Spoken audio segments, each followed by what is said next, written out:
And we're back, finally, after like a little over a year. Yeah, I felt like it's like 6 months, but it probably wasn't. No, it was probably a year. This is another episode of Millennial Lessons, and for those of you that are joining us that have never watched the show, it's where the young guy teaches the old guy about how things work in the world today. So it's called Millennial Lessons, and it's not about millennials. No. It's like the millennial teaching the Gen Xer how things work, which Yeah. is basically our conversations. It's more of a conversation around culture.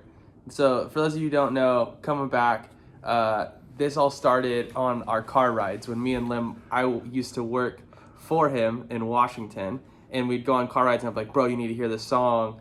This is like what the kids are listening to these days, whatever. And then like that would turn into like a conversation around like the language in it, all the different stuff. So, Or I would ask about words or emojis or who this person was, and then he'd like. Oh, and we have a special guest star. Come here. Come here. We have a mascot. Come here. Oh, there you are. Come here. Come here. This is And this Riveting, is our newest riveting. member of the show. Good old Belly. We'll see how long she stays right here. She's All right. a little puppy, but So we're recording in April, and we're kind of in the middle of quarantine and this whole COVID thing. this is 6 feet. You just can't tell because camera magic. And that is a air purifier, not a space heater. And so like right at the beginning of this thing, the millennials were kind of getting put on blast about like not following rules. We were getting on. Yes, a lot. But what has happened is I think millennials are kind of like leading the way right now with, how things are going. Like, we're asking millennials how to do social media. We're doing more videos. We're Yep. doing more video conferencing things.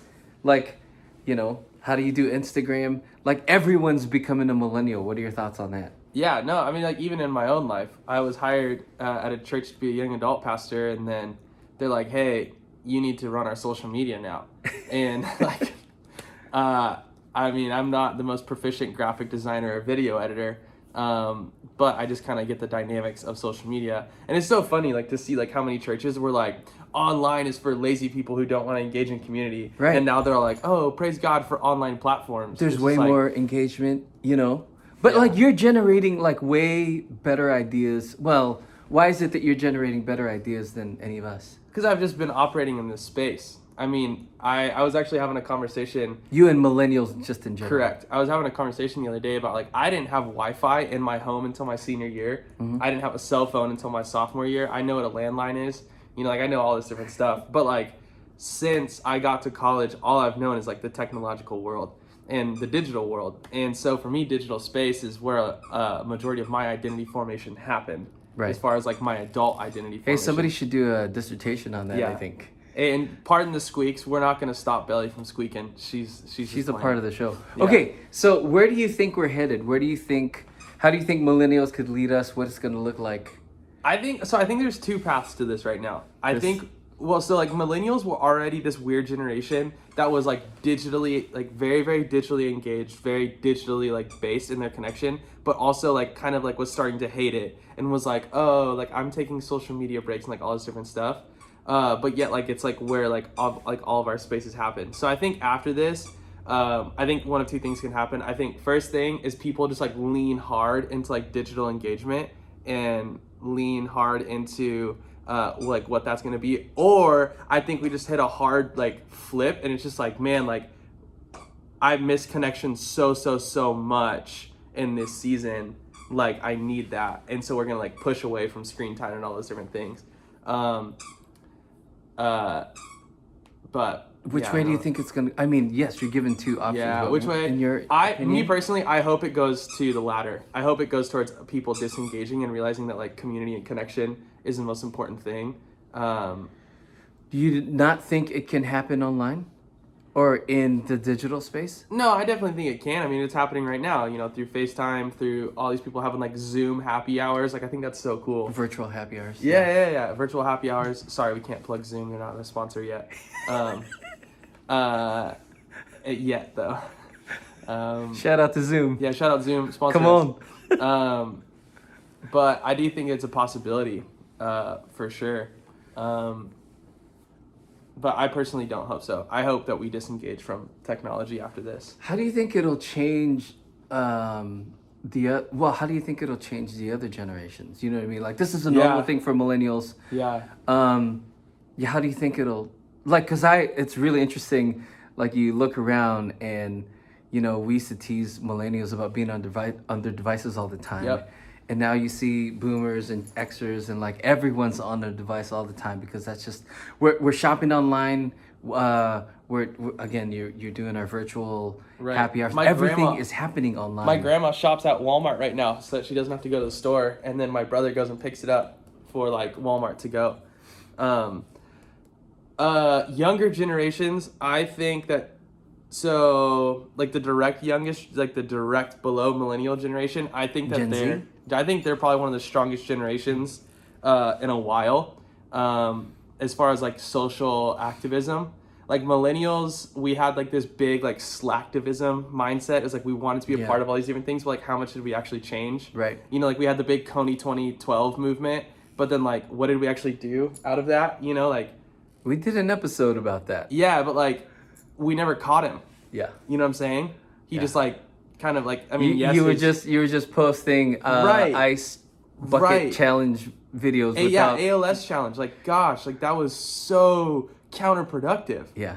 But now you see Gen Z, and they've got the whole world to stop using straws. Yeah. Like, are you kidding me? They broke down an entire system of drinking. Yeah. Like that's insane. Which I haven't really like.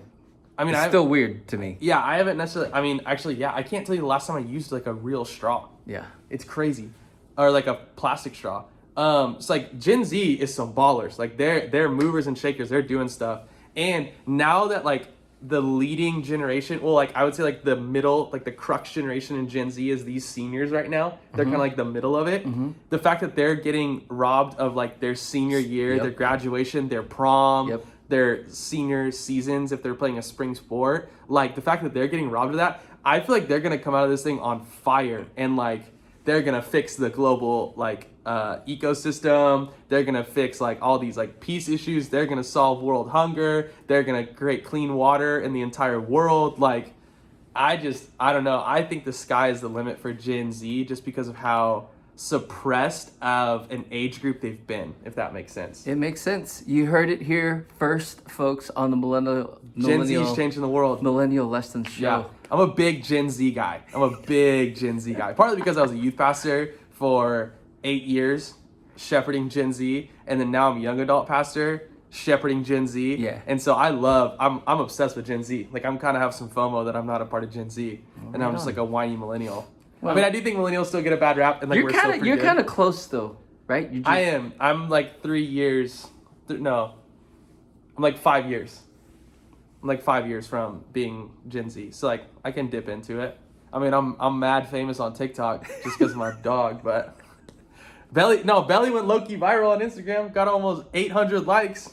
Well, it's interesting to watch on our feeds, like a bunch of Gen Xers and even some boomers like doing TikTok. Oh, dude, I love it. I love It's when weird. parents are getting involved. That's one thing I'm more excited about is I feel like this has also been something where like the hatred of like media is being like for so long, and I'm speaking just to Christian culture. I don't like to speak to this often like on a podcast because like I want to like be broader, but like specifically in Christian culture, I feel like media has such a bad rap. Like, oh, like don't be on your phone, like only fill yourself up with Right, the Lord, right. those different things. And now everyone's on their phone. Yeah, and now the everyone's seeing it as services something, are like, on the phone. positive and like a Worship's benefit. on the phone. And it's just like I think finally like this might be a little bit of a turning point where the church is no longer able just to be a program that happens on Sundays, and they're learning about like, oh no, we actually have to engage in our world and in Yeah. the world and the lives of our people. And I think they're starting to do that, and so I'm hoping that continues from this point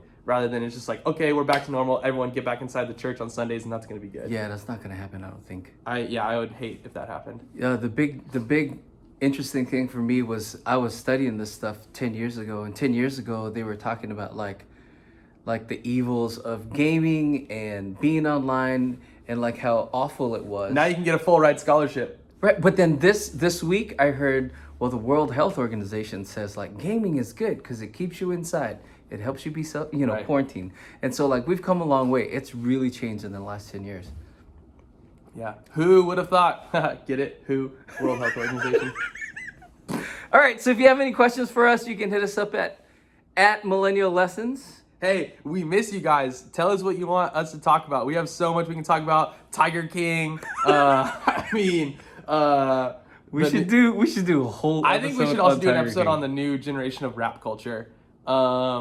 We could do TikTok. We need to do a follow-up. TikTok became a thing since this show. So, like it really blew up since. And like, we need to do a break. follow-up on shoes because Oh, buddy has popped off. I have different- snapped. I have eclipsed.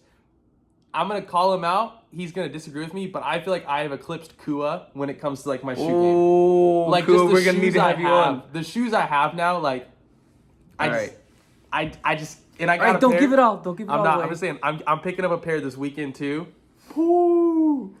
All right, so hit us up at Millennial Lessons. You could find me, Lem, at Lemness on Instagram and pretty much just there. Yeah, you can find me at Channy Corzine on TikTok and Instagram. Oh, I deleted Twitter, so I don't want to do it. Also, you can put I'm me on on PS4. I'm on TikTok, but at I Channy don't Does It. Come do get this work in anything on Madden. TikTok Take you because out. I'm not young enough. All right, Savage.